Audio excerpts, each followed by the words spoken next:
Bueno, ya creo que ingresaron todos. Bueno, buenas noches a todos. Bienvenidos nuevamente a esta nueva clase del taller virtual de investigación, ¿sí? De cómo diseñar e interpretar un trabajo científico. Hoy nuevamente lo tenemos al doctor Diego Caruso como disertante. Doctor, bueno, ya fue presentado en la clase anterior, tiene un currículum extenso y una persona que sabe muchísimo, muchísimo de lo que nos va a, a contar hoy. Así que para no hacerles perder tiempo, nuevamente les agradezco a todos por el interés en participar y apoyar esta iniciativa. A Marcela y a Laura por haberme invitado también a participar. Y sin otra cosa que agregar, le doy la palabra a Diego. Bueno, muchas gracias, Nico.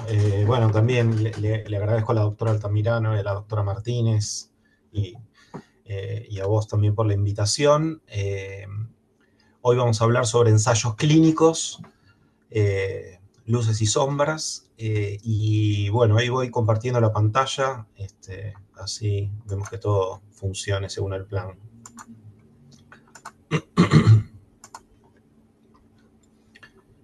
Vamos a ver si esta vez sale a la primera.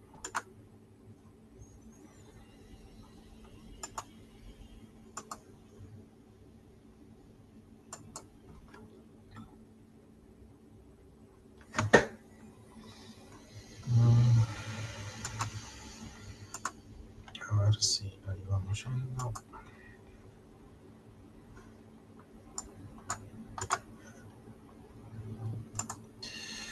¿Cómo estamos ahí? Ahí, perfecto, Diego. Bueno, genial. Bueno, este es nuestro segundo encuentro de este taller. Eh, Así que bueno, voy a tratar de compartirles lo que aprendí, dónde me equivoqué y cómo sé hacer las cosas ahora. Para los que no estuvieron la otra vez, yo soy especialista en medicina interna y máster en investigación clínica. Esencialmente me dedico un poco a analizar y a diseñar estudios de investigación. Así que bueno, voy a contarles un poco lo que sé para que ustedes también puedan aprender. Primero vamos a repasar alguna particularidad sobre la pregunta de investigación, mínimamente, porque eso ya lo vimos. Vamos a ir después a la anatomía del ensayo clínico y vamos a ver cuáles son sus ingredientes particulares y los problemas que tiene cada etapa durante el proceso del ensayo clínico y cuáles son los potenciales sesgos de los problemas en cada uno de esos lugares, digamos. A diferencia de la clase pasada, acá aparecen componentes cambiados, ¿no? Ya donde antes estaban las variables que uno recolectaba, ahora acá aparece una intervención y un grupo control, donde antes había una exposición. No hay forma de muestreo, aparece la aleatorización, que tiene dos componentes.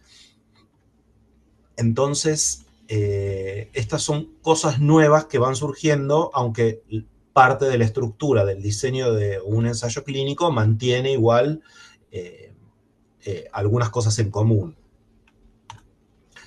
La pregunta pico, que es la pregunta que el investigador quiere contestar con un diseño de ensayo clínico, ¿no? O sea, el diseño contesta la pregunta tiene, genera esta estructura, la población, la intervención, el comparador y el outcome.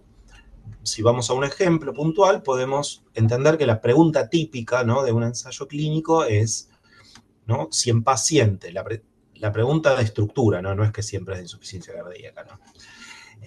En pacientes con insuficiencia cardíaca con fracción de eyección reducida, el uso de inhibidores SGLT2 comparado con tratamiento estándar reduce el riesgo de hospitalización. Entonces, cuando desglosamos, tenemos que la población son pacientes con insuficiencia cardíaca y FEI reducida. La intervención es inhibidores, ¿no?, DAPA más tratamiento estándar. El comparador es placebo de DAPA más tratamiento estándar. El outcome es hospitalización dentro de un periodo de 12 meses, que es lo que, por ejemplo, planteamos el estudio. La respuesta a una pregunta de investigación, como dijimos, es sí, no o un número. Entonces, la pregunta es, ¿el uso de este fármaco reduce el riesgo de hospitalización? Sí. La respuesta es sí. Y después te cuento cuánto sí, ¿no? Ahí es donde viene el riesgo relativo o la medida de efecto que te explica un poco más cuánto de sí, ¿no? Esta es la estructura de la pregunta. No me detengo mucho acá porque un poco lo hicimos como más extenso la otra vez, pero quería repasarlo. Repasamos dónde estamos parados ahora. Nosotros hablamos que estaban los estudios descriptivos, te cuento algo, vi tantos pacientes con insuficiencia cardíaca en el año, o los pacientes con insuficiencia cardíaca se hospitalizaron durante un año en un 20%. Descriptivo, no tengo hipótesis, no quiero probar que una cosa se asocia con la otra. Después tengo los estudios analíticos, tienen una hipótesis, que una cosa causa la otra. Si es observacional o es un estudio de corte transversal, voy a una encuesta. ¿Usted tiene insuficiencia cardíaca, señor? Sí. ¿Se hospitalizó en el último año? ¿Sí o no? Entonces, a partir de eso, yo tengo un resultado. Puede ser un estudio de casos y controles o puede ser una corte. Ahora, yo puedo tener una pregunta analítica y hago un experimento, que es de lo que vamos a hablar hoy. Yo lo que quiero buscar es probar si una intervención que el investigador decide hacer a un grupo y a otro no, tienen resultados diferentes. Ese diseño es el ensayo clínico. Cuando yo manipulo la intervención, yo decido a quién se la doy.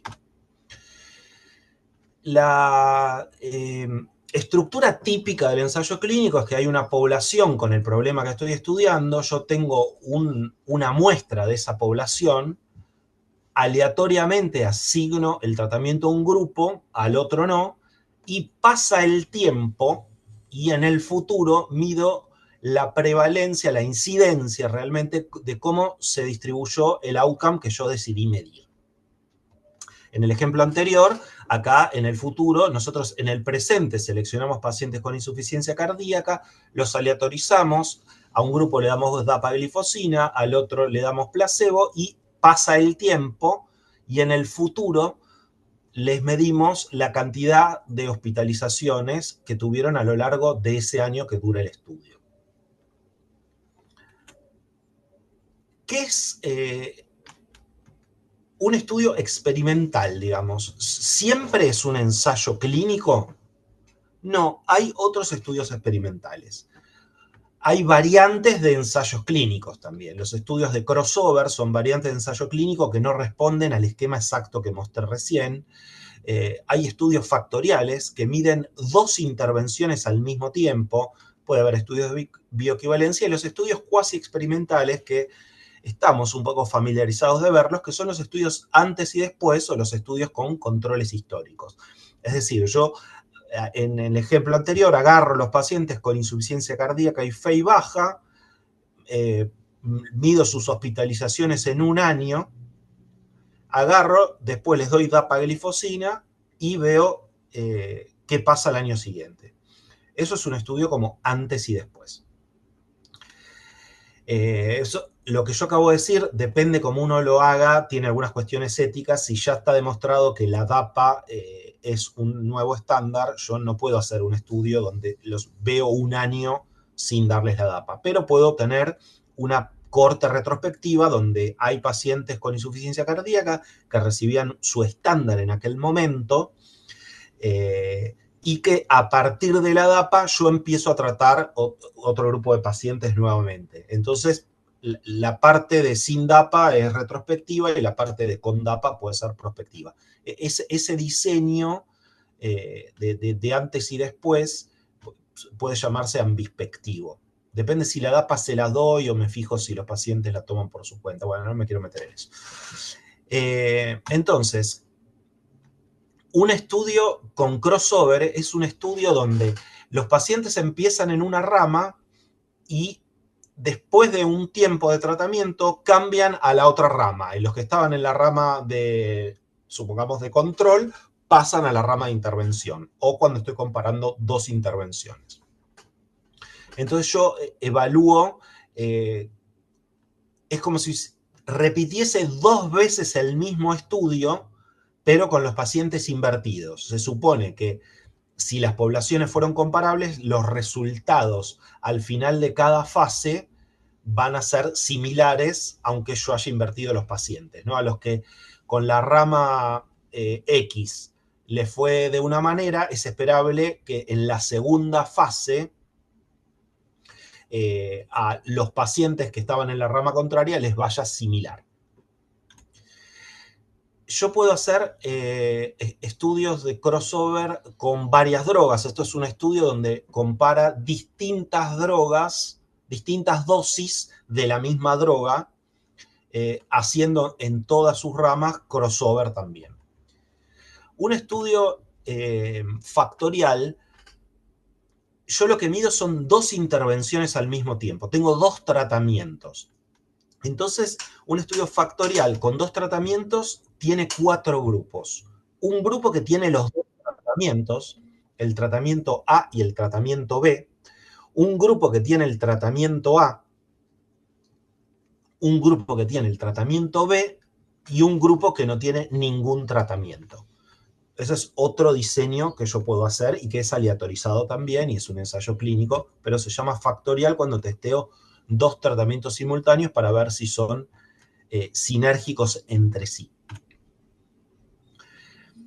Cuando nosotros hacemos un estudio de investigación, tenemos centros de investigación que lo hace. Podemos tener un centro, más de un centro, los centros en un país o en varios países, y esos países pueden estar en un continente o en todos los continentes. Cuanto más generalización quiero hacer yo de mis resultados, más tengo que apuntar a lo multicéntrico, a múltiples países y a múltiples continentes. Y esto para las farmacéuticas sobre todo es relevante si después pretenden venderle esa droga a los países, que hay como cierta reticencia a estudios que se probaron en un continente, querer vendérselos al continente enfrente.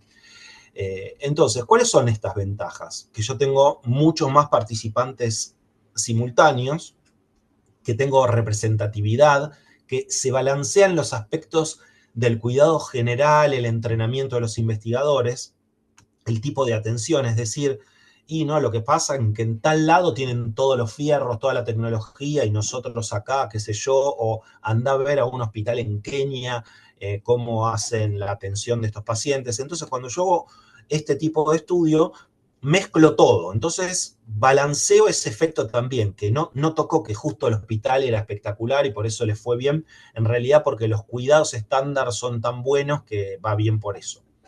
El problema de esto es que son costosos, hay que trabajar con muchos comités de ética, que cada uno tiene su pero. No sé si ustedes tienen la experiencia de haber mandado cosas a los comités de ética o son parte de un comité. Es difícil acordar, no son miles de personas en un comité, por ahí son 7, 9, 11, pero a veces cuesta ponerse de acuerdo con el abogado, con el que es de otra especialidad, se quedan como en una palabrita.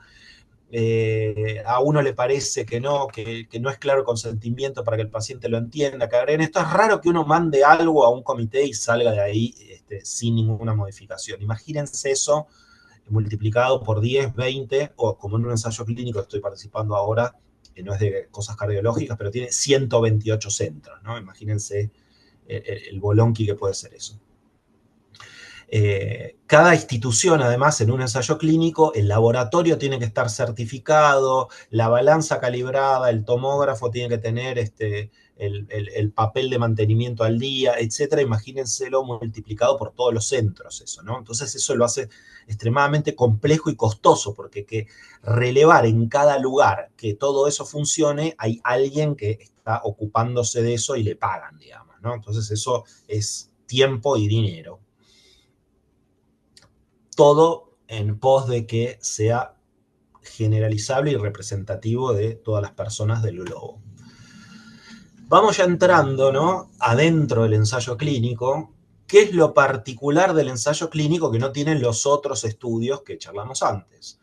Hay algunas diferencias respecto a de dónde vienen los pacientes, a la aleatorización, que es lo nuevo, cómo la hacemos, la aleatorización o randomización, que es la castellanización de la palabra en inglés, tiene dos componentes que ahora vamos a hablar. Una es la lista aleatoria y la otra es la asignación del grupo.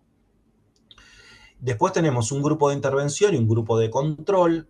Hay enmascaramiento, es un nuevo concepto que aparece, el ciego o enmascaramiento.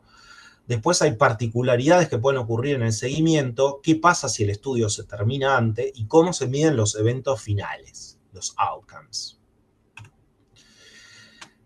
Entonces vamos a dividir ahora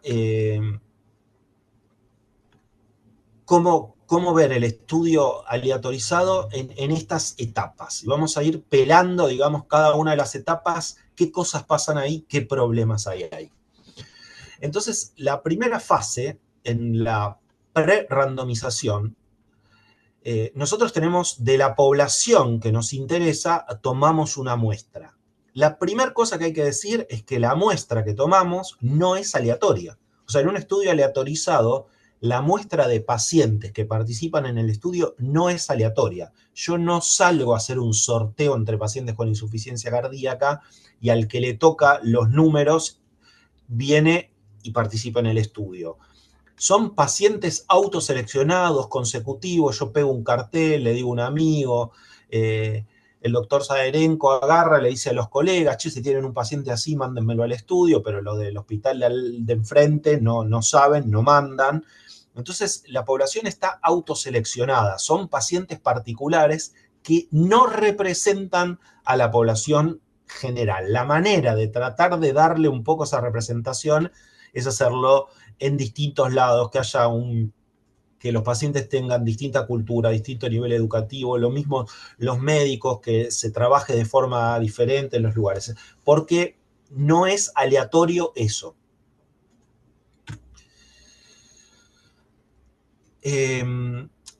Después, uno de los problemas que se presenta cuando uno hace un ensayo clínico es que el ensayo clínico tiene muchas restricciones y hay que meter los pacientes en una determinada cantidad de tiempo. Empieza el estudio y los pacientes hay un periodo para incluirlos. Y a veces uno, ¿no? Esto pasa siempre, si hay residentes escuchando, tal vez ya lidiaron con esto y se sienten familiarizados, ¿no? Que uno dice, che, ¿cuántos pacientes vemos con tal cosa? No sé, con insuficiencia cardíaca. Hoy vemos 8.000. Los de clínica uno dice, ¿cuántos pacientes ven con neumonía? Neumonía vemos 200.000. Entonces cuando uno dice, bueno, entonces, si vemos 1.000 por año, listo, vamos a poder incluir estos 300 pacientes que necesitamos para el estudio. Pero después, bueno, cuando uno va al fino de los criterios, ya de esos 1.000 pacientes ya no son tantos, porque los leves no van, los severos no van, solo 2 y 3 de disnea, y además si es alérgico a tal cosa no va, y si toma pomelo que interviene con el citocromo P450 no va, y así sucesivamente. Entonces resulta que de todos los potenciales pacientes van quedando menos. Lo mismo, digo, fuera del trial, lo mismo pasa cuando decimos, vamos a hacer un estudio a ver si los pacientes con insuficiencia, con artritis reumatoidea, no tienen alguna alteración en la contractilidad, porque por ahí los anticuerpos, qué sé yo, hablan con reumato. Che, ¿cuántos pacientes hay de artritis? No, vemos, es lo que más vemos. Y después cuando empiezan a juntar pacientes, resulta que en todo el año de esos pacientes, no sé, hay 30 y necesitaban 200. Bien, ¿de qué otra cosa depende que se elijan esos centros donde van a ir los pacientes? Que estén las cosas que necesitan para medir las variables del estudio, que esté el ecocardiograma con la característica particular, que la resonancia tenga los teslas que tiene que tener, que la farmacia tenga, o el laboratorio, el freezer a menos 70 grados para guardar las muestras, que haya un área donde guardar las carpetas y las cajas con las cosas. Y otra cosa importante es que haya investigadores entusiastas, ¿no? Hay lugares donde, centros de excelencia que se dedican a una patología en particular, que hay tantos ensayos clínicos que los investigadores principales tienen 7, 8 ensayos clínicos simultáneamente, algunos sobre el mismo tema, incluso chocan entre sí los protocolos, o sea, no saben si uno lo mete en uno o en otro, por ahí hay razones particulares para incluir los pacientes en un protocolo o no, y esto determina cuántos pacientes finalmente se pueden incluir. Bien, sobre la pregunta de investigación, la pregunta en un ensayo clínico es muy fina ya, muy refinada, es algo bastante preciso. No es para ver algo general, sino para ver algo preciso. Obviamente esa pregunta ya tiene que haber pasado por el filtro del FINER, ¿no? Es interesante, es novedosa, no está repetida, tengo todo lo que necesito para hacerlo, o sea, es factible, no chocamos con ningún principio ético y el resultado de eso finalmente va a ser relevante para la comunidad científica y va a generar cambios en los pacientes. O sea, todo esto tiene que pasar, digamos, primero antes de uno encarar un ensayo clínico. Por todo esto que conté, los ensayos clínicos son extremadamente caros. Aproximadamente, como para que tengan una idea, no sé, el ensayo clínico con la dapaglifosina, no sé, ¿cuánto puede haber costado ese ensayo clínico? Y tal vez eso costó $500 millones, por la cantidad de pacientes que tenía, el desarrollo previo, ¿no? Bla, bla, bla. Porque hay mucha gente que está participando, mucha gente que hay que pagarle a los médicos, los costos de traslado de los pacientes, a los que monitorean los datos, gente del laboratorio, el que hace la base de datos, el que controla que no nos equivoquemos, etc. Es un tendal de gente que se necesita para hacer estos estudios, gente muy calificada, y entonces los costos son enormes. Por eso las drogas después son tan caras, ¿no? Los laboratorios se cree que quieren aproximadamente recuperar esta inversión en los primeros 2 o 3 años, ¿no? Por eso los costos de los medicamentos, sobre todo los últimos, vienen siendo importantes. Entramos a criterios de inclusión, ¿no? Estamos siempre en la fase cómo seleccionamos la población. Acá hay un concepto general para todo. Todo médico que va a hacer un estudio, este concepto. Los criterios de inclusión son generales, la característica general de los pacientes que me interesan. Y los de exclusión son cositas puntuales. Casi que uno tiene que pensarlo como que los criterios de inclusión, primero hay que cumplir los de inclusión para después cumplir los de exclusión. Es decir, el paciente me interesaba, tenía el problema que yo quiero, tenía la insuficiencia cardíaca, estaba en el estadio S, pero tiene un detallecito que se está por mudar en 2 meses y no puede venir. Ah, qué macana, no entra el paciente. O es alérgico a un excipiente, o no se puede hacer la resonancia porque es claustrofóbico, o es alérgico al yodo para el cateterismo. O sea, le pasa algún problemita puntual por lo cual no se cumplen los criterios de inclusión generales. Esa es la manera de pensarlo.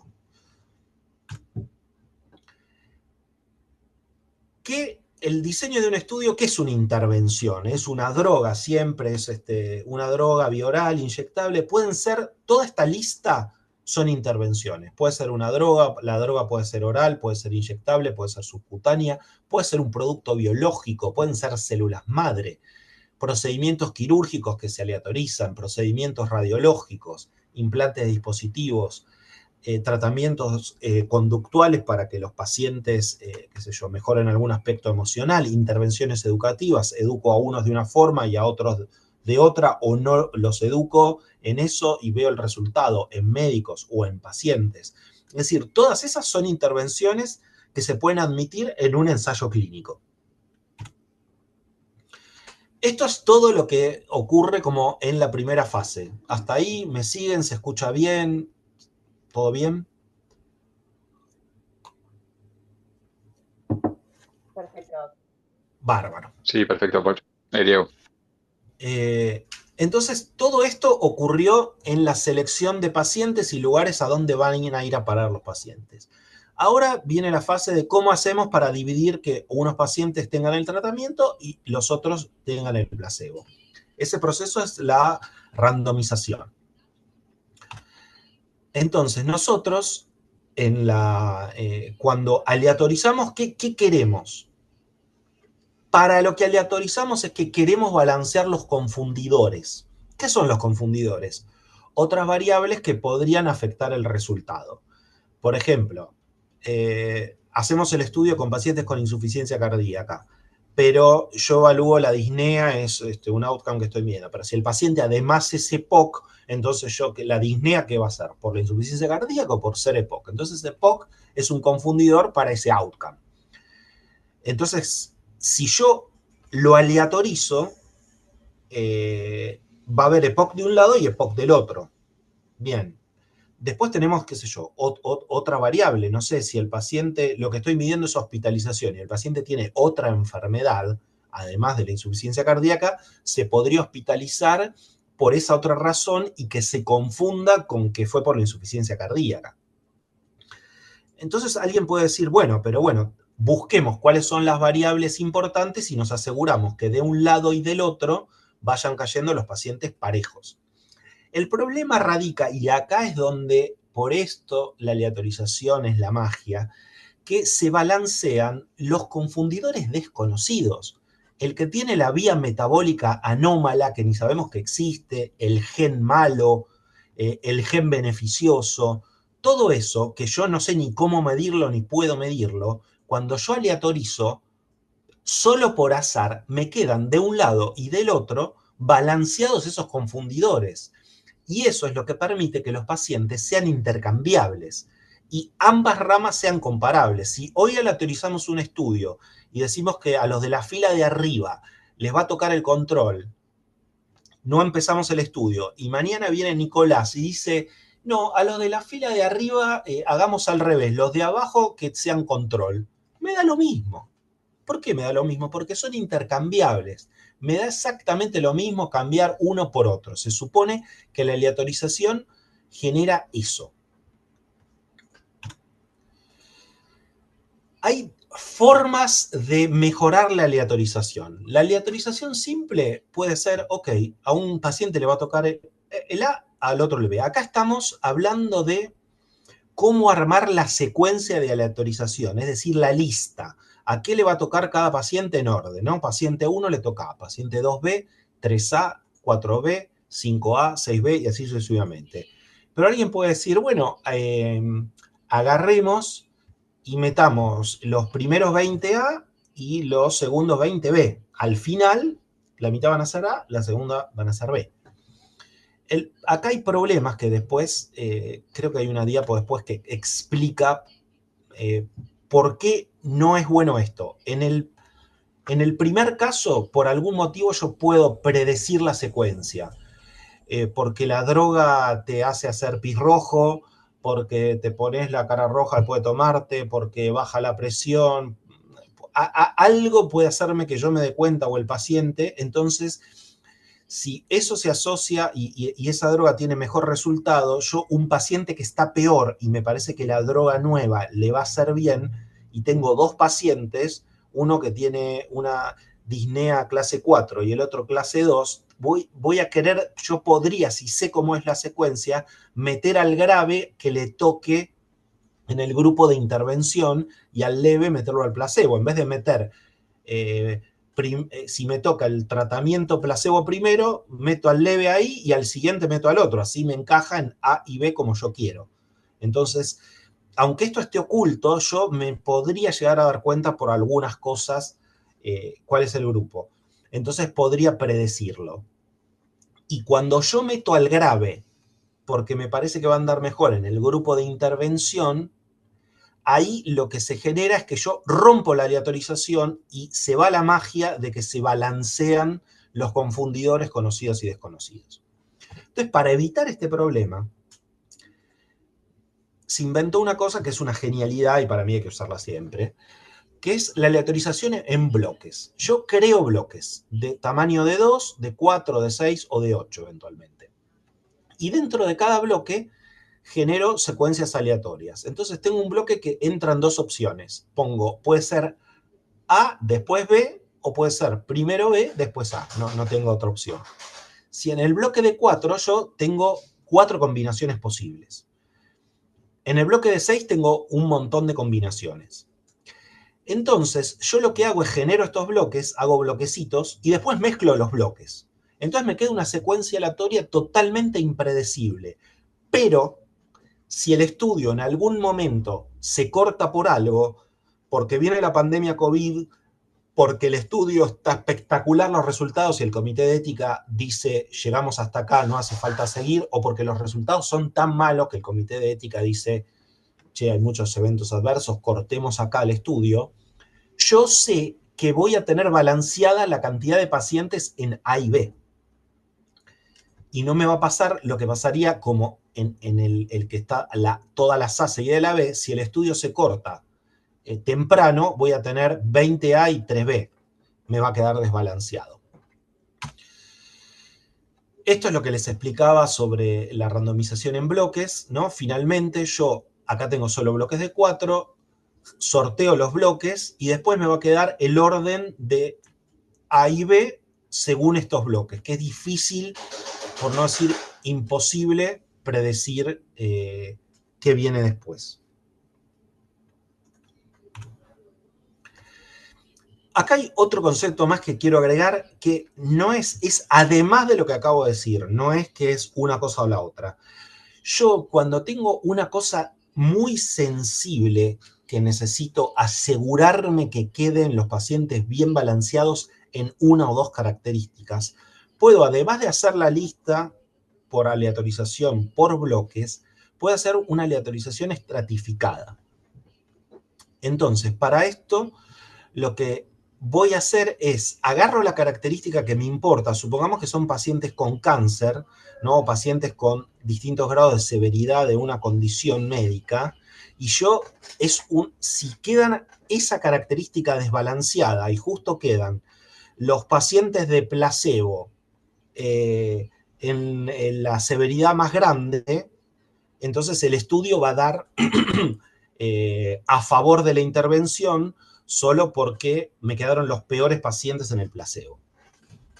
Entonces, una forma de arreglar ese problema es hacer una estratificación. Entonces, lo que yo hago es, imagínense las 3 cajas, dentro de las 3 cajas yo tengo los sobres del orden de los pacientes, pero yo le pregunto primero al paciente, ¿usted qué grado de severidad tiene? Y el paciente dice, no, yo soy leve. Ok, entonces saco un sobre de la caja de leve. Si el paciente es severo, yo saco un sobre de la caja de severo y me aseguro que dentro de cada caja, que es cada grado de severidad, yo tengo balanceado A y B dentro de cada uno de esos estratos, que son las cajas. Bien, nosotros hicimos todo el esfuerzo en hacer la lista, pero la lista esa no tiene que ser visible para los investigadores, no debe poder ser manipulada. El proceso para ocultar eso se llama, en castellano, ocultamiento de la aleatorización o ocultamiento de la asignación, y en inglés se llama allocation concealment. No hay que confundirse esto con el ciego. Ciego es algo que ocurre después en el seguimiento. Acá estamos hablando de ocultar, esconder la lista para que no la encuentren. Hay esencialmente 2 formas de resolver el problema. El clásico barato, tienen que hacer un estudio, pueden hacer esto, es vieron que nosotros armamos un orden que tocaba A, B, B, A, B, B, etcétera, etcétera, según los bloques. O sea, hay un orden. Al paciente 1 le toca el A, al 2 le toca el A, al 3 el B, al 4 el B, al 5 el A, así. Entonces, cada letra la meto dentro de un sobre que le pongo un número. Entonces, cuando viene el paciente 1, saco el sobre 1, me fijo qué letra le toca. Esto yo lo tengo que meter adentro de sobres oscuros, numerados, que no se transparenten y sellados. Entonces, de esa manera yo prevengo que alguien pueda, si llego a aleatorizar y hay un sobre abierto, bueno, ese sobre no se puede usar. Alguien violó esto. La manera moderna de hacer esto es hacerlo con un sistema computarizado donde uno agarra, pone, no sé, el código del paciente y un sistema te dice qué tratamiento le toca por un formulario web, y un poco cuando yo empecé a hacer estudios de investigación, esto se hacía porque no en todos lados había computadoras, es decir, había computadoras, pero el estudio se tenía que poder hacer en África, en Indochina y en Europa, y el sistema tenía que ser el mismo para todos. Entonces era un llamado telefónico y un contestador automático, marca el número de paciente, bla, bla, bla, y te decía, bueno, el número de tratamiento para el paciente es tal. Entonces vos ibas y buscabas entre las botellas de tratamiento la que tenía el número que te dio automáticamente por teléfono. La lógica es exactamente la misma porque atrás del teléfono había una computadora, pero hasta por teléfono se podía hacer. Entonces, ¿todo esto para qué es? Para que el investigador no pueda saber la secuencia de qué paciente viene atrás del otro. ¿Para qué no puede hacer eso? Para no desbalancear los confundidores. Bien. Todo esto fue la randomización. Vamos entrando en la tercera etapa, que es qué pasa, problemas después de la aleatorización. Ahí vamos a ver, lo importante es cómo se define, cómo se mide el outcome, qué pasa durante el seguimiento con el enmascaramiento y algunos detalles del plan de análisis. Cuando uno selecciona el outcome, es importante que responda a la pregunta principal del estudio, que debe ser importante lo que mide el outcome, el evento, que el outcome realmente se asocie con el proceso de enfermedad de manera tal de que si mejora una cosa, pueda mejorar el outcome. O sea que tiene que ser sensible al cambio. Es decir, que pueda cambiar con el tratamiento que yo le estoy dando. Que no tener efecto techo-suelo, es decir, que el outcome siempre de para abajo, dé a lo mínimo o dé a lo máximo, tiene que poder variar en todo el espectro de medición, que se pueda medir en forma sencilla, o sea, una medición extremadamente compleja, como, no sé, imagínense que el tratamiento es tal y hay que hacer un cateterismo de una arteria pulmonar para medir la presión de... Bueno, ya es muy complejo, efectos adversos, el paciente no se lo va a querer hacer, se puede complicar, es decir, está buenísimo, pero en general es raro que haya trials con medidas tan complejas, invasivas de mucha cantidad de pacientes. Casi todas esas cosas son chicas más experimentales. Y el outcome debe ocurrir con una frecuencia que el estudio tenga poder para detectar. Acá paro un minuto. Muchos estudios, a veces el outcome es genial, es clínicamente importante, qué sé yo, y es un outcome, no sé, vamos a decir mortalidad. No, bueno, vamos a ver con esto la mortalidad a un año. ¿Cuál es, sin hacer nada, cuál es la mortalidad al año de los pacientes con esa característica? Pues si la mortalidad al año, digo, hablemos de cosas comunes, ¿cuál es la mortalidad al año, sé yo, digo, de un paciente con FA? Y capaz que, no sé, es 1%, 2%, no es 20%. Entonces, la cantidad de eventos que yo voy a tener son muy pocos, o sea, aunque es relevante y a nivel poblacional puede tener importancia, yo en un estudio, en un solo centro, con 100 pacientes, no voy a poder cambiar con una estrategia, no sé, educativa sobre mejorar la anticoagulación y los cuidados de no sé qué. No es tanto el efecto como para que me cambie un evento de la magnitud de la mortalidad, ¿no? A eso me refiero. Entonces, pensar que el outcome que yo quiero medir se dé con una frecuencia suficiente, que ocurra una cantidad de eventos que yo pueda documentar. ¿Qué outcomes se miden? En todos los ensayos clínicos se miden dos grupos de outcomes, los outcomes de eficacia y los de seguridad. Todos los ensayos clínicos están seteados para detectar los outcomes de eficacia, los de seguridad es lo que toque, lo que le pasa al paciente. En muchas cuestiones de efectos adversos,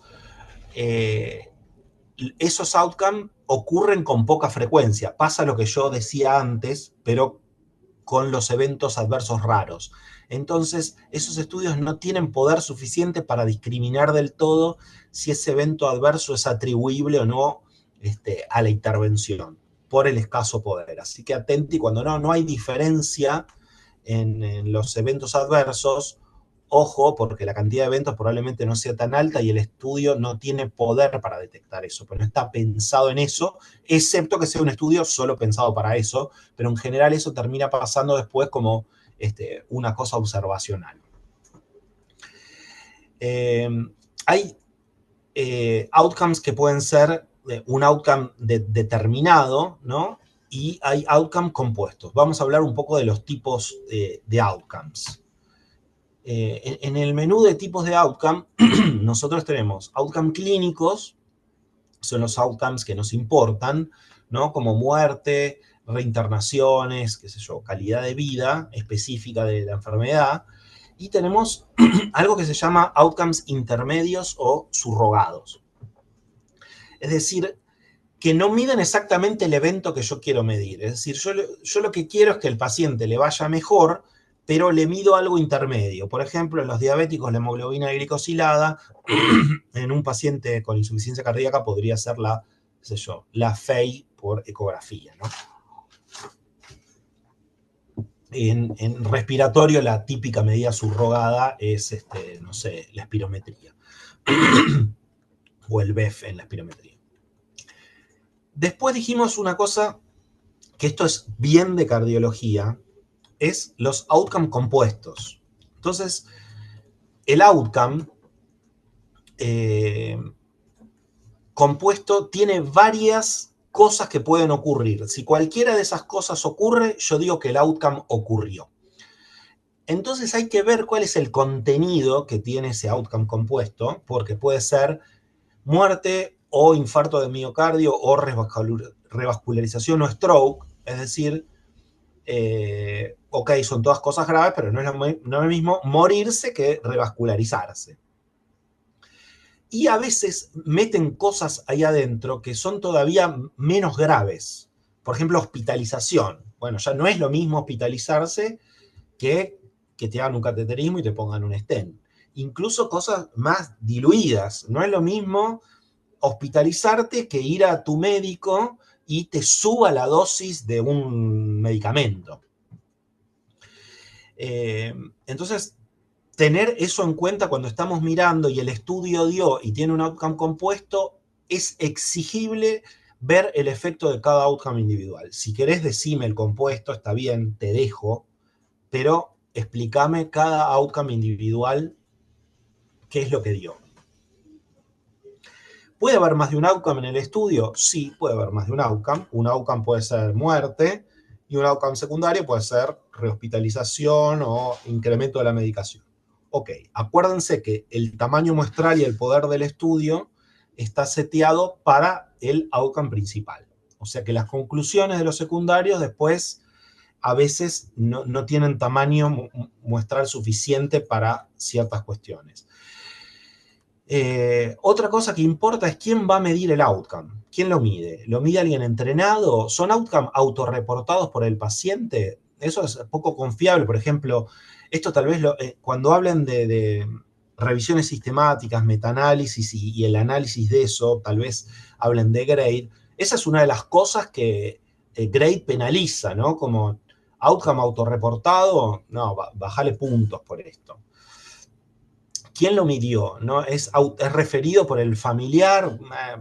No es tan confiable como un outcome medido por alguien entrenado. El paciente necesita capacitarse para reportar el outcome. El nivel educativo es correcto para poder reportar eso adecuadamente, completar los diarios de síntomas. Bueno, eso hay que tenerlo en cuenta. Gray propone dividir los outcomes en outcomes críticos, que son los que están acá arriba, ¿no? Desenlaces claves. Después importantes, son importantes. Y después outcomes no importantes. A los no importantes los mata directamente. O sea, ya pierde calidad la evidencia a un punto donde ya es imposible hacer una recomendación fuerte con un outcome no importante.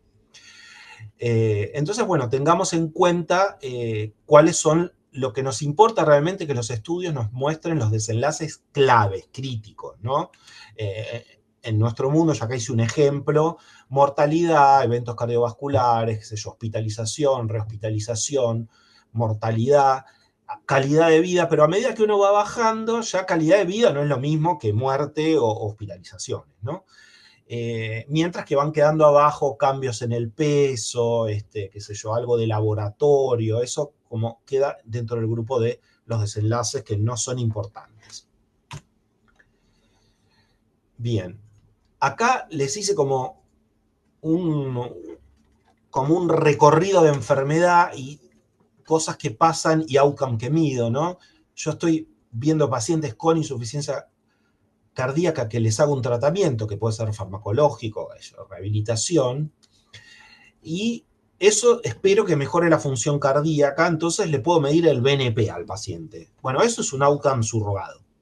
O sea, yo no estoy midiendo si el paciente le está yendo bien o no. Estoy midiendo algo que creo, o que otro estudio asoció con que si el BNP mejora, al paciente es que le está yendo bien, pero no estoy midiendo que le esté yendo bien. Solo estoy midiendo el BNP, solo estoy midiendo la FEI, no estoy midiendo si se muere menos.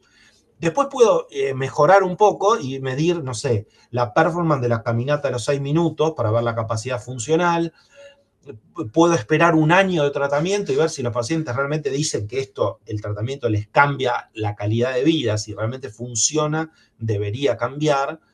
Y finalmente las cosas que nos empiezan a importar, ¿no? Que es las hospitalizaciones, los datos duros o la muerte. Entonces, aunque yo esté estudiando la misma enfermedad y la misma intervención, depende del outcome que mida, el resultado va a ser más sólido o menos sólido para tomar decisiones. No sé si leyeron este artículo. Este artículo es un trabajo donde prueba una droga, tirzepatide, para pacientes, que es una de las que es para bajar de peso, en pacientes con insuficiencia cardíaca y obesidad, a ver si esto mejora la insuficiencia cardíaca. Bueno, entonces hacen el estudio y los resultados que presentan son un outcome compuesto. Y en el outcome compuesto, que es una mezcolanza de muerte, empeoramiento de la insuficiencia cardíaca, hospitalización, necesitar ir a la guardia o que el médico le intensifique el tratamiento oral. O sea, es lo mismo ir a la guardia que el tratamiento y morirse, todo es igual. Entonces, cuando uno analiza el outcome compuesto, el estudio, la PEDA, ¿no? Disminuimos 38% en la tasa de eventos. Ahora, cuando vamos a la muerte de causa cardiovascular, que nos importaría, el estudio no baja la mortalidad. Acá hay como la mezcla, pero sin la muerte, pero cuando uno va pelando, casi todo el efecto se lo lleva hospitalización o intensificación del tratamiento oral. Entonces, lo que parece que este estudio y esta droga daba finalmente no es lo mismo decir que voy a disminuir la mortalidad por insuficiencia cardíaca que el paciente no va a llamar por teléfono a su médico de cabecera para que le suba la furo. ¿Me entienden? No es lo mismo. Pero en un outcome compuesto queda todo mezclado. Entonces uno quiere verlo desglosado, el outcome compuesto. Acá les voy a mostrar algunas cosas que son importantes sobre los outcomes, que depende del tipo de intervención que yo hago y el comportamiento del outcome en el tiempo varía mucho donde yo mido las cosas. Y esto es interesante verlo. Yo cuando lo vi, esto es de un libro que es solo de ensayos clínicos, es como que, claro, esto es clave. Entonces, veamos lo primero. Cuando yo tengo un paciente que tiene una infección, le doy antibiótico y después de la tercera dosis el paciente arranca y ya ¿no? Se va para arriba la curva, el paciente cuando la curva se va para arriba, el paciente se cura, ¿no? Yo tengo un paciente que está con la presión bien tomando la droga, deja de tomar la droga, sube la presión, vuelve a tomar la droga, la presión vuelve a bajar. Entonces depende de donde yo mida el evento, voy a caer en suspendió la droga y le mido, depende de dónde mida eso, la presión va a estar en un punto o en otro. Si yo hago una intervención educativa, le explico, no me entendieron mucho.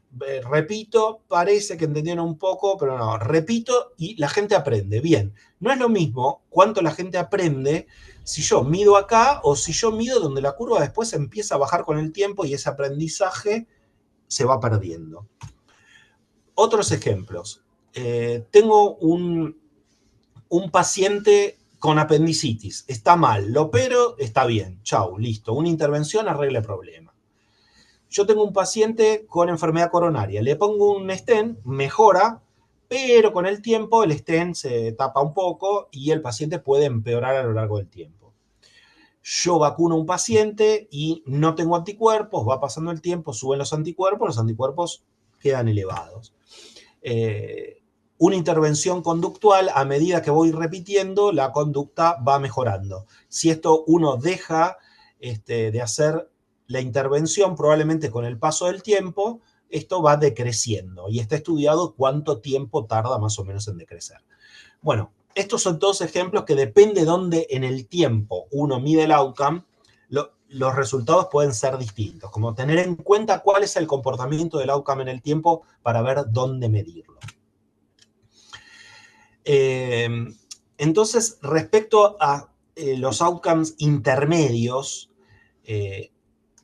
una cosa es decir que yo bajo la mortalidad y otra cosa es decir que bajo la cantidad de veces que hubo que aumentarle una droga o que el paciente fue a la guardia. No es lo mismo. Entonces yo hice esta analogía, ¿no? Como que el outcome que nos importa, este es el original y esta fue la copia rusa del Mickey Mouse para la misma época, ¿no? La copia del outcome, que no es lo mismo, no son iguales. Ahora vamos a hablar de lo que es el ciego o el enmascaramiento. Esto ocurre a lo largo de las ramas de seguimiento y lo que nosotros pretendemos es que el investigador no sepa a qué grupo fue aleatorizado y el paciente no sepa. Pero además hay otra gente que no tiene que saber. También uno puede enmascarar al que evalúa el outcome, es decir, el que adjudica el outcome, el paciente tuvo un evento cardiovascular, sí o no, esto lo que tuvo es un infarto, sí o no. El electro, los estudios, el ecocardiograma, el SPECT, etcétera, eso lo debería ver alguien que no sepa a qué rama fue aleatorizado el paciente, que no tenga idea de eso. Solo mira y adjudica el evento. Eso es más seguro que el investigador que viene siguiendo al paciente decida si el evento fue uno o fue el otro. ¿Para qué es esto? Para evitar mirar de cierta forma el desarrollo de los eventos en un grupo con respecto al otro. A medida que nosotros tenemos a los pacientes que fueron asignados a su tratamiento, pasan cosas. Un paciente no toma el remedio, otro no tomó, se equivocó de rama, terminó, la enfermera le dio la pastilla contraria, pasan cosas. ¿Qué cosas pueden pasar? Bueno, todas estas. Entonces, nosotros tenemos resuelta toda la fase pre-randomización, hablamos de la randomización, definimos bien el outcome, todo perfecto, asignamos a tratamiento y a placebo, pero aún así pasan cosas. Si yo asigno un paciente a tratamiento y el paciente no lo toma, bueno, ahí voy a tener un problema. Si yo lo asigno a placebo, pero resulta que fue a otro médico y el médico le dio el mismo tratamiento de la intervención, pero que lo compraba en la farmacia, entonces ese paciente se va a parecer al tratamiento que está en la rama placebo. Eso se llama crossover. Hay otra cosa que es muy, muy, muy, muy importante, que son las cointervenciones. Eso es cosas que yo hago y es para la razón por la cual existe el enmascaramiento. Si yo sé que el paciente le toca placebo y veo que está un poco peor, empiezo a hacer cosas para tratar de mejorarlo al paciente. Entonces le doy otra droga, otra recomendación, otra intervención educativa fuera de la intervención original que debería haberle tocado. Entonces eso puede influir en los resultados. Y hay que tener cuidado con las intervenciones y esa es la principal razón del enmascaramiento. Después puede pasar que haya pacientes que dejen el tratamiento. Bueno, Eso es malo, pero lo más malo en un ensayo clínico es el paciente que no se sabe qué le pasó, pero se fue al estudio. O sea, el paciente, si tiene eventos adversos y no puede tomar más la droga, está bien, pero hay que seguir controlándolo y sabiendo cómo está. Porque un paciente perdido, yo no sé si el paciente tuvo el evento o no tuvo el evento, y una rama de intervención con pacientes perdidos más que la otra es la catástrofe en un ensayo clínico. Yo a eso no le puedo confiar. Es más, lo que pienso es que está pasando algo malo. O el estudio tiene muchos eventos adversos o esos pacientes pueden haber tenido una mortalidad alta. ¿Cuánto es razonable que se pierdan pacientes en un ensayo clínico?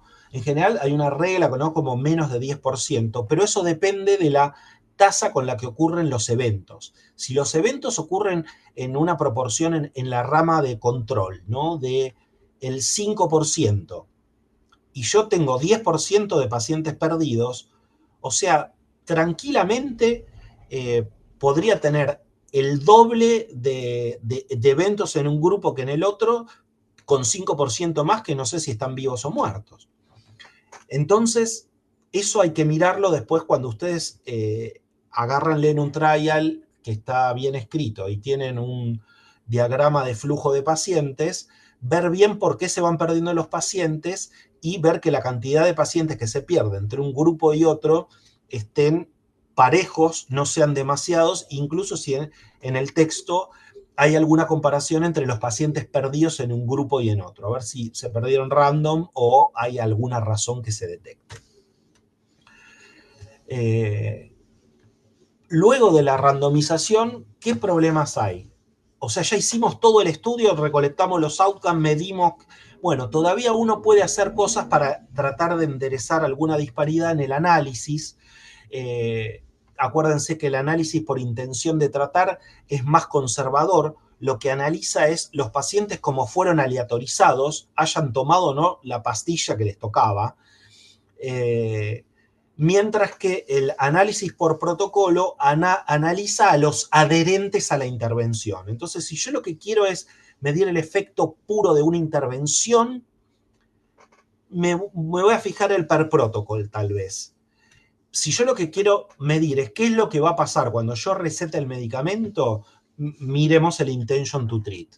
Porque va a pasar que un paciente no lo toma, va a pasar que toma el que no era, que la enfermera se equivocó, que va a ocurrir todo eso en la vida real y yo voy a tener un indicador de más o menos qué pasa en la vida real con ese paciente, digamos, con los pacientes de esa enfermedad, ¿no? Y puedo hacer un análisis de subgrupos que yo haya dicho, esto es muy importante, que lo iba a hacer de antemano. Es decir, que en el protocolo haya dicho yo que iba a analizar por subgrupos en los pacientes jóvenes y viejos. Porque si yo empiezo a hacer muchos análisis de subgrupo, a ver si en alguno da algo, eso hoy por hoy no está permitido. O sea, por eso hay que publicar los trials y el análisis que uno va a hacer de antemano, para evitar lo que se llama phishing data. Bien, estamos terminando, creo que esta es la anteúltima diapo. Todo lo que hablamos hoy es lo que se refiere a que cuando lo hago mal, son las limitaciones de los ensayos clínicos y es a lo que cuando ustedes analizan la calidad de la evidencia y dicen si hay riesgo de sesgo por limitaciones del estudio, es todo lo que hablamos. Todas las limitaciones se agrupan en general en 5 dominios: problemas con el enmascaramiento, ocultamiento de la asignación, que la cantidad de pacientes en un grupo y otro fue incompleto, se perdieron más pacientes de un lado que el otro, que el outcome no se reportó como se dijo, etcétera, etcétera. Si hacen un ensayo clínico, es bueno que registren el ensayo. Ustedes desde acá pueden registrar sus ensayos clínicos en Clinical Trials para que se sepa que ustedes están en esa temática y otro investigador eventualmente no repite un estudio que ya están haciendo ustedes, y para declarar, mira, yo voy a hacer este análisis y ser transparente y que no haya dudas. Bueno, muchísimas gracias a todos. Ahora salgo de la presentación para que podamos charlar, hacer preguntas y todo lo que ustedes quieran.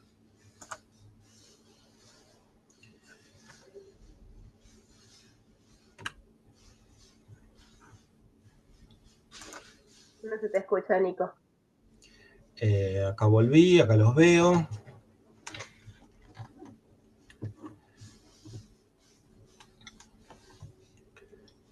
No sé si alguien quiere abrir el micrófono y preguntar.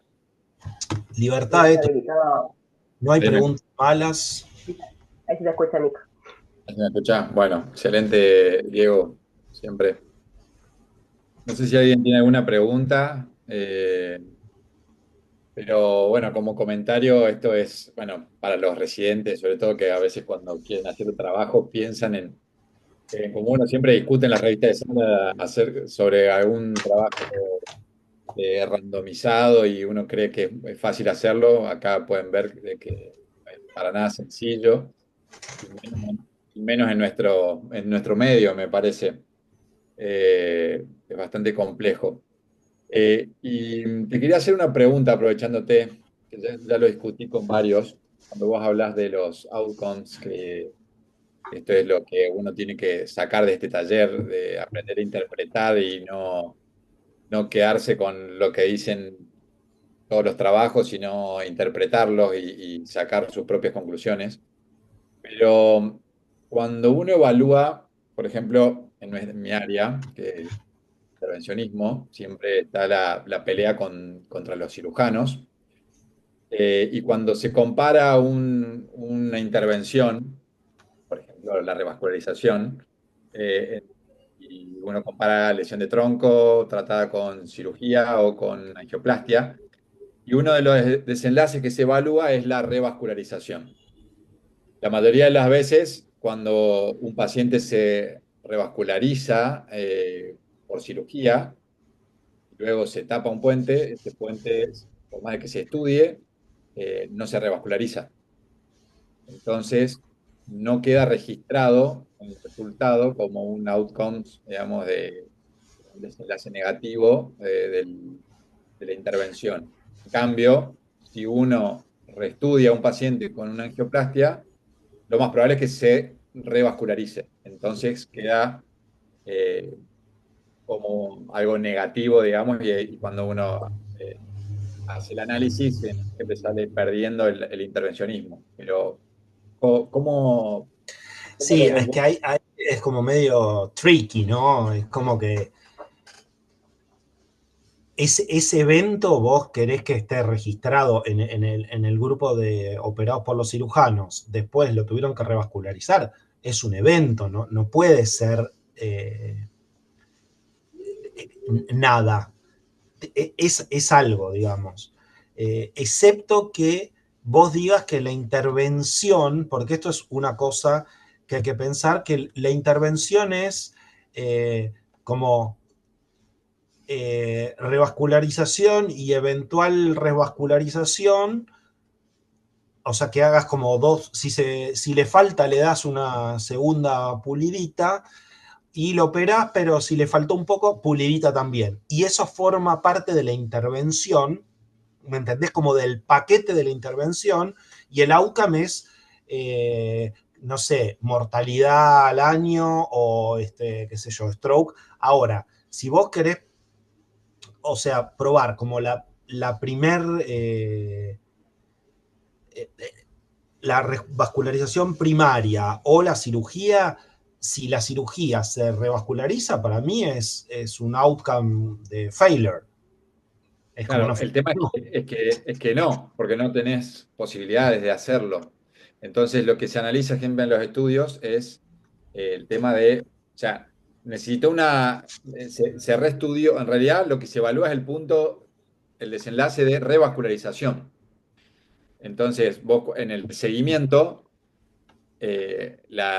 cuando se hace el follow-up de los pacientes, se dice, che, ¿se revascularizó? ¿Sí o no? Sí, dice, bueno, el tipo se lo angioplastió, se le tapó el stent, se lo reestudió y se le puso otro stent.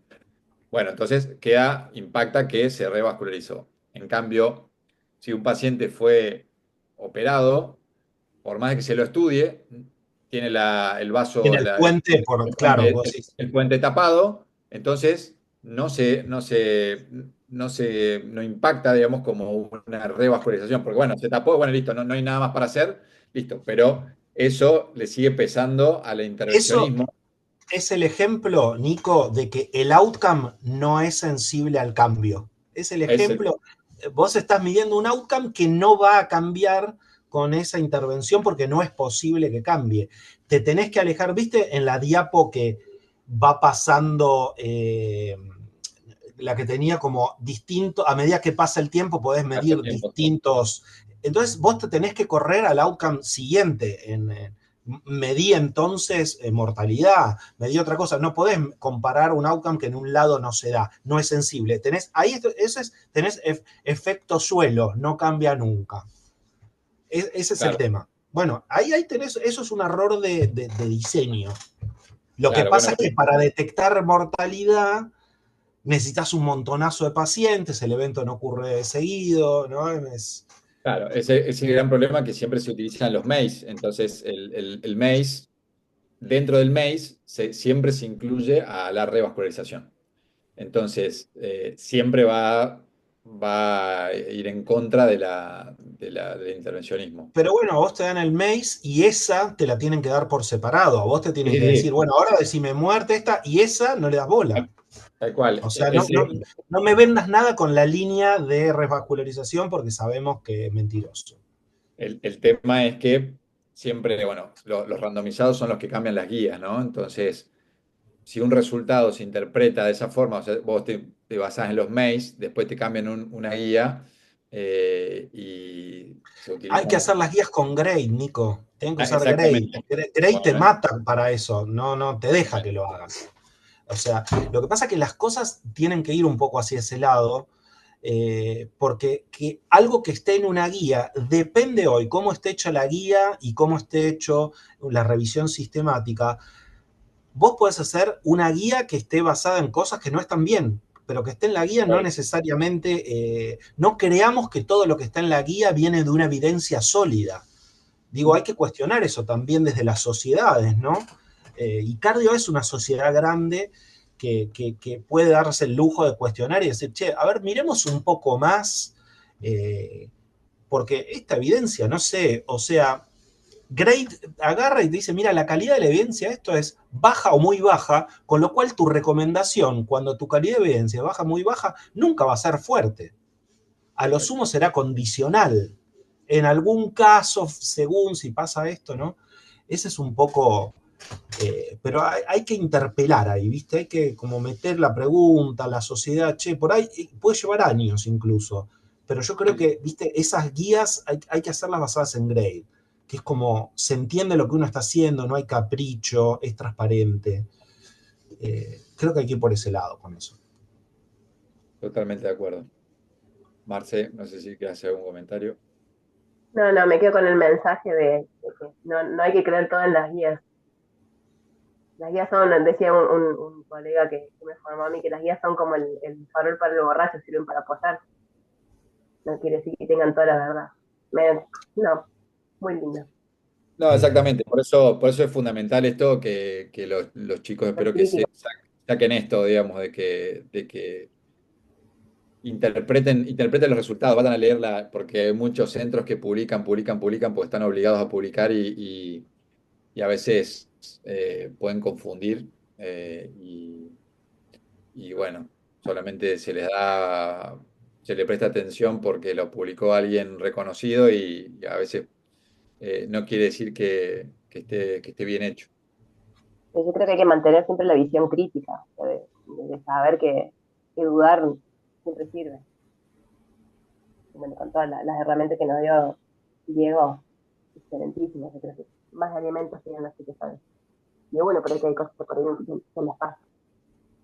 Si quieren como profundizar en estas cuestiones de dónde están las fallas de los trials y demás, hay en la página de Cochrane, hay una herramienta para evaluar como cuáles son los riesgos de sesgo que se llama ROB2, que es Risk of Bias 2, es como la herramienta para medir esto. Y si ustedes ponen Cochrane, Rob 2, Starter Kit, van a caer en un PDF que adentro tiene links donde explica por las cosas que yo fui pasando de nuevo con videos y retoma esos temas que por ahí para algo que decís, che, estuvo bueno eso, pero y eso está bueno. Y después para leer los artículos de Gordon Guyatt de cómo usar el grade, está buenísimo para entender qué artículos van y qué no van.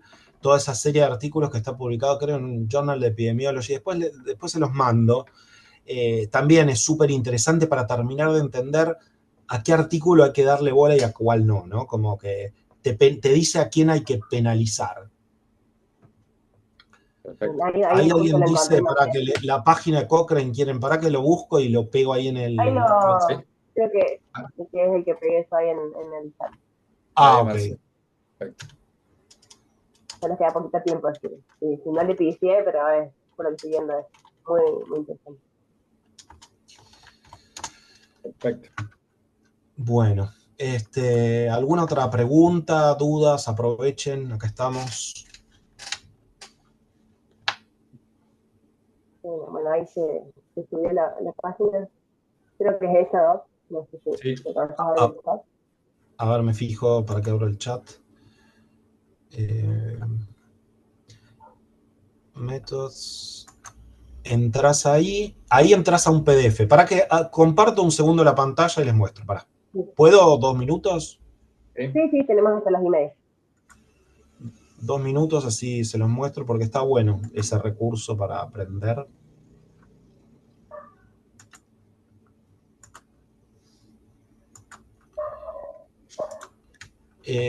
Están en el PDF, entran ahí, bueno, leen pim pam pum, tranquilo, yo voy apurado. Llegan acá, donde dice training. Y acá va dominio por dominio de las cosas claves de las que hablamos hoy. Entonces supongamos, no sé, sesgo en las desviaciones de la intervención. Entonces van ahí y acá hay como 4 subcapitulitos, desviaciones, efectos de interés, y de cada capitulito bajás y hay un video que duran, qué sé yo, 10 minutos, 5 minutos, y abajo de todo eso tenés el compilado de todos los slides. O sea que si querés ver los videos, después te guardas el slide y ahí te ves, no sé, uno por día, intercalás entre el Eternauta, entre un capítulo y otro, te ves un video de esto. Genial. Bueno, aprovecho para invitarnos la semana que viene, es la última clase, la clase del taller, así que a la misma hora con el mismo link, así que los esperamos a todos. No sé, Nico, si quieres decir algo. No, nada más. Nuevamente, gracias, Diego. Gracias, Marcela. Y bueno, nos vemos la próxima. Nos Gracias a vemos. Gracias, ustedes. Ana. Que tengan buena semana. Hasta la próxima.